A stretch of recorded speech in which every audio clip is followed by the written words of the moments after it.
నమస్తే. వీటీవీ ప్రైమ్కి స్వాగతం. రాచరిక పాలనలో రాజ కుటుంబాల యొక్క ప్రాణాలు అత్యంత విలువైనవి. వాళ్ళ కోసం ఎంతమంది అయినా చనిపోవచ్చు, కానీ సగటు ప్రజలతో వాళ్ళని పోల్చడానికి వీలేదు. కానీ ప్రజాస్వామ్య ప్రభుత్వంలో ప్రజలంతా ఒకటే, పాలకులు పాలితులు అంటూ వేరియేషన్ ఏమి ఉండదు. Equality before law. కానీ ఆంధ్రప్రదేశ్లో కూటమి పాలకులకు మాత్రం రాచరిక పోకడలే తప్ప వారు ప్రజాస్వామ్యంలో ఉంటున్నామని చెప్పని అనుకోరు. అందుకని వాళ్ళ ప్రాణాలు చాలా అత్యంత విలువైనవి.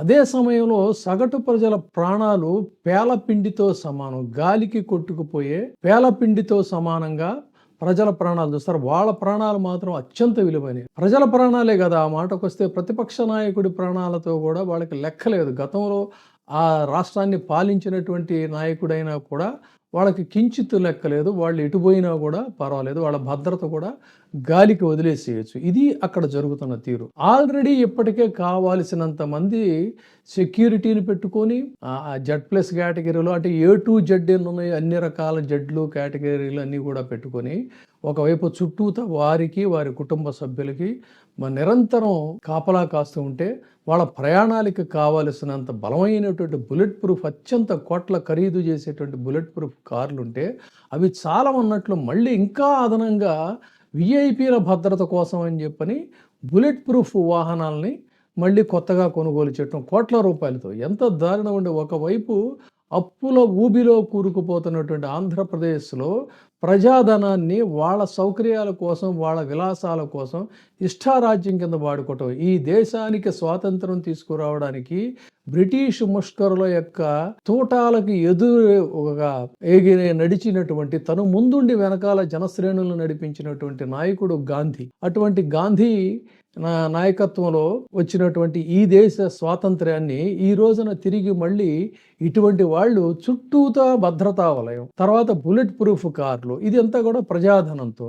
మరి ప్రజల ప్రాణాలు అంటే దైవ దర్శనానికి వెళితే కూడా వాళ్ళకి భద్రత అనేది ఉండదు. వాళ్ళ ప్రాణాలు గాలిలో కలిసిపోవచ్చు.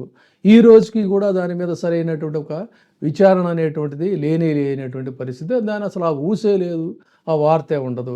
పుణ్యస్నానాలు చేద్దామని వెళితే అక్కడ కూడా వీళ్ళ యొక్క విలాసాల కోసం, వీళ్ళ సౌకర్యాల కోసం ప్రజలు ప్రాణాలు పోగొట్టుకున్నా కూడా పర్వాలేదు.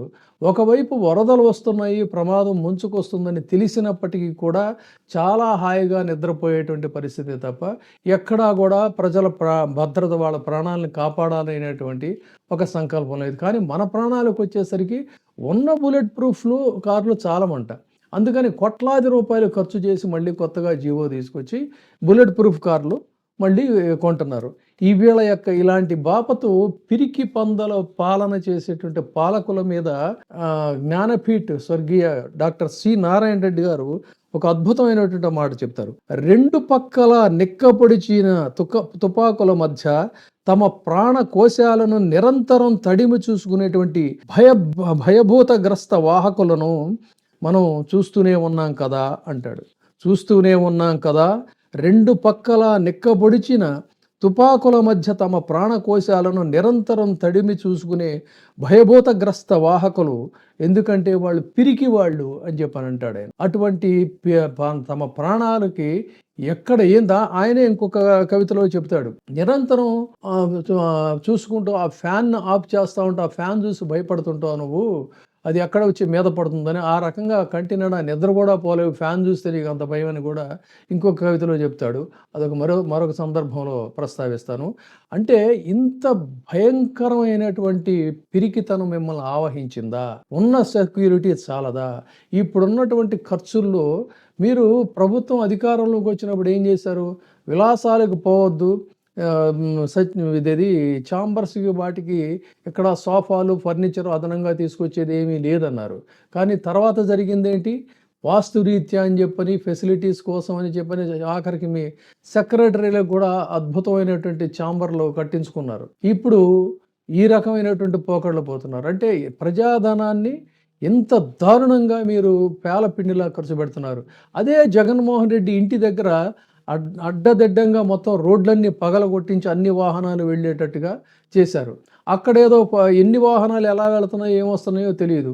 ఫైర్ యాక్సిడెంట్ జరిగితే దాని మీద వాళ్ళకే నోటీసులు ఇచ్చి విచారణ. ఇక్కడ లాజికల్గా ఆలోచించండి, ఇది కేవలం వేధింపుల కార్యక్రమం కాకపోతే ఎవరైనా సరే పోనీ దాని మీద ఏదో మళ్ళీ చెలవల పొలవలు వాళ్ళ తైనాతి మీడియా రాసింది.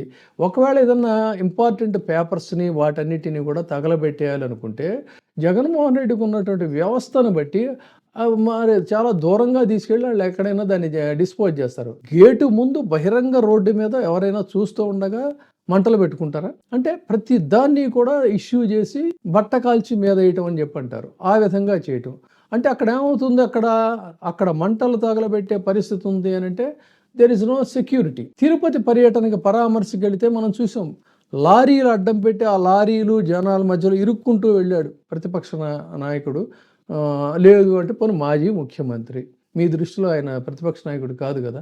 అంటే అవతల నాయకులకేమో కించిత్ సెక్యూరిటీ మీరు ప్రొవైడ్ చేయరు, ప్రజల ప్రాణాలు అసలు మీరు కించిత్ పట్టించుకోరు. కానీ మీ ప్రాణాలని మాత్రం బంగారు పంజరంలో చిలకలాగా నిరంతరం ప్రజాధనంతో పహారా కాస్తూ ఉండాలి. మీ ప్రయాణాలకు మాత్రం అత్యంత భద్రత, 1 చాలదు, 2 చాలదు, 3 చాలదు, ఎన్ని బుల్లెట్ ప్రూఫ్ కార్లు పెట్టుకుంటారండి? ఇది మీకు ఉన్నటువంటిది. ఇప్పుడే సబ్స్క్రైబ్ చేయండి, లైక్ చేయండి, షేర్ చేయండి. VTV ప్రైమ్, నీ ఉత్తమాభిరుచుల సమ్మేళనం.